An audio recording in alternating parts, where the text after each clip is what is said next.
जी, अस्सलाम वालेकुम। मैं आपको बहुत इम्पोर्टेंट चीज़ बताने वाला हूँ। दरअसल जामिया एडमिशन के नाम पे लोग बहुत ज़्यादा स्कैम करते हैं। ये मेरा फ्रेंड है फैज़ान और ये मेरे साथ 10 सालों से ये मेरा 10 साल पुराना फ्रेंड था। हम स्कूल मेट थे और इसने कोई बिज़नेस स्टार्ट किया था कि ये जामिया में बेसिकली इल्लीगल तरीके से या इंटरनली बातचीत करके एडमिशन करवाता था, बट ऐसा कुछ नहीं है ये।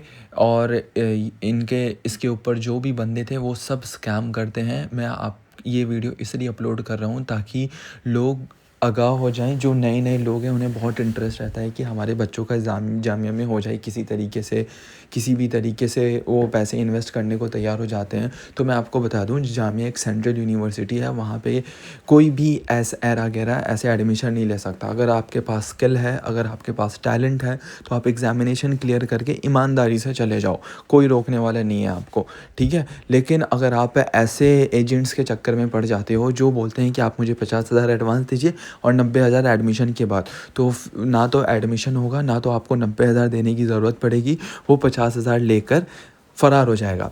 सेम ऐसा ही सीन मेरे साथ हुआ। और दरअसल मेरे दोस्त ने बोला है कि वो एडमिशन करवाता है और मैंने एक थर्ड बंदे को बोल दिया। उसने बोला कि भाई मेरा करवा दो, ऐसे वैसे जो भी है।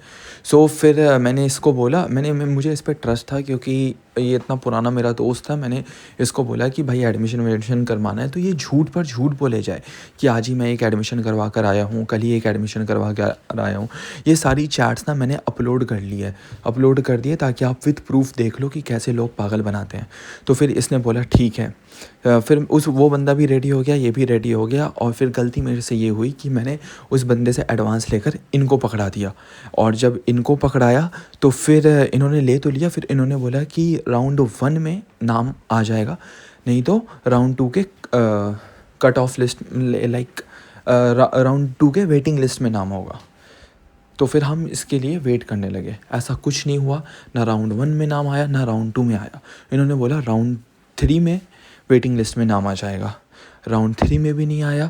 सिमिलरली इन्होंने बोला कि फैजान राउंड भाई 4 की करवा दो वेटिंग मेरे लिस्ट में भाई। नाम आ जाएगा। मेरी पूरी राउंड हालत ख़राब हो चुकी है, 4 बहुत में भी ज़्यादा नाम प्रेशर नहीं आ रहा आया। है मेरे ऊपर, एंड मैं इतना एट द बर्दाश्त एंड नहीं कर इन्होंने सकता बोला कि भाई। स्पॉट तुम राउंड में करो तो भाई इसके 100% साथ हम काम भाई, जाकर मेरा एडमिशन मेरे करवा देंगे। 50,000 मैंने तुम्हें दिए थे तो भाई, फिर मुझे दो भाई, मैंने मुझे दो। आगे भाई 12 आगे तारीख को जो उसने कहा था या तो बच्चा था पैसे ले उसको लेना ऐसे या ऐसे तो काम इन्फॉर्म हो कर जाएगा। दिया भाई कि ऐसे काम ऐसे उसने कह रहे करवाया हैं नहीं, खुंदस तुम्हें ने। एडमिशन तो लेना मेरे है पैसे तो करवा दो तुम मेरे भाई। चले जाना किसी इनके और के साथ। पैसे, वो वो भी मेरे भी तैयार हो नहीं है गए, भाई, उनके किसी और पेरेंट्स के भी मेहनत तैयार के हो गए। पैसे हैं भाई। मैं और क्यों फिर गरीब भाई बीच में फंस रहा हूँ ऐसा मेरे कुछ भाई। नहीं हुआ, ये भी भाई एक कुछ करो झूठ मेरे था। भाई, फिर तुम मैंने सीन भी नहीं ले रहे हो, तुम फिर मेरे जानबूझ पर कर कॉल भी नहीं प्रेशर उठा रहे हो आने मेरे लगा। भाई। ये दरअसल सब मैंने ऐसे नहीं जिनसे चलता है दिलवाया फैजान था भाई। इनको, ये वो सब मेरे से बिल्कुल कहने सही लगे बात कि नहीं है मुझे मेरे मेरे भाई। पैसे वापस चाहिए। फैजान भाई, फिर मैं कसम से मेरे से मैंने बर्दाश्त इनको नहीं हो रहा है बोला मेरे कि भाई। भाई मुझे अब पैसे मेरे से वैसे बर्दाश्त वापस नहीं हो रहा है, मैं चाहिए, अल्लाह की कसम तो मैं सुसाइड कर तुम लूँगा। मुझे दिलवा अब दो, मेरे मुझे से नहीं पड़ना बर्दाश्त इन नहीं हो रहा है मेरे चक्करों भाई। में। सो इस मैं अल्लाह बंदे की ने कसम फिर अब एक खा गेम रहा हूँ खेलना मेरे भाई। स्टार्ट कर दिया। अब ये मेरे जो से थर्ड बिल्कुल बंदा बर्दाश्त था, नहीं होगा मेरे जो भाई। ये इसका बहुत बड़ा सरदार स्कैम था, हुआ मेरे लीडर साथ, था, जो भी आप बहुत कह बड़ा सकते हो, स्कैम। तो फैजान भाई, इसने उसका नंबर मेरे को शेयर किया, ठीक है। फिर मैंने उसको कॉल किया, मैंने उससे बोला कि ऐसे ऐसे इस बात है, मुझे एडमिशन नहीं करवाना, आप रिफ़ंड करवा दो। तो फिर उन्होंने बोला कि हाँ मैं कुछ दिनों में करवा दूंगा, मैं अभी परेशान चल रहा हूँ, ठीक है।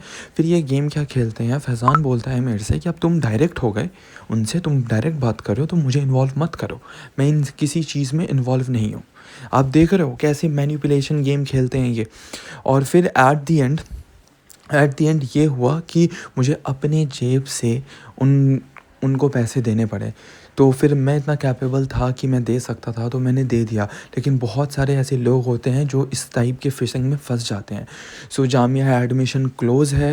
एंड ये रिकॉर्डिंग मेरे पास बहुत पुरानी थी, बट मुझे टाइम नहीं मिल रहा था कि ऐसे वॉइस नोट ऐड करके अपलोड कर सकूं। सो अभी फेब का टाइम चल रहा है। अभी आने वाले एडमिशन्स में जो भी हो, प्लीज़ ईमानदारी से आप एडमिशन लें, इस टाइप के किसी भी स्कैम में ना पड़े, क्योंकि मार्केट में बहुत से लोग घूम रहे होते हैं जो आपको सिर्फ पागल बनाएंगे, आपका कोई एडमिशन नहीं करवाएंगे। एंड एट द एंड आप सिर्फ रिक्वेस्ट करते रह जाओगे, आपके पैसे भी वेस्ट हो जाएंगे ना, और एडमिशन भी नहीं होगा।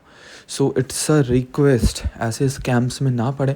फिर उसके बाद जब मैंने उस बंदे पे प्रेशर डाला, तो उसकी अम्मी ने मुझे सिर्फ 10,000 रुपीज़ दिया और उन्होंने बोला कि अब मुझे इस केस में इन्वॉल्व मत करना, हो गया ये वो, बस।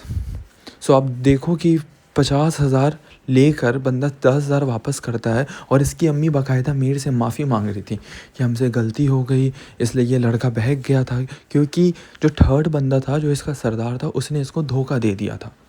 सो यही होता है at the end. So please be careful and इस टाइप के स्कैम्स में ना पड़े। ओके, अल्लाह हाफ़िज़, टेक केयर।